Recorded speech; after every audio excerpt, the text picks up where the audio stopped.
沙特阿拉伯正在举行盛大的游牧民族大会，在沙漠搭建的营地当中呢，各族人民展示自己的特色舞蹈、艺术和体育，堪称一次交流和友谊的大会。在距离沙特首都利雅得150公里的沙漠里，正在举办一场世界少数民族交流大会。这是一场为期10天的盛大派对，来自90多个国家和地区的2000多名参与者，在这里展示着他们各自民族的特色技艺。展示猎鹰的猛士，善于骑射的马背上的民族，还有阿根廷姑娘热情的舞蹈，以及我们并不能完全看懂的体育项目。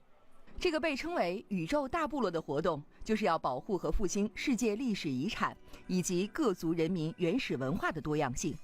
而举办地也颇有特色，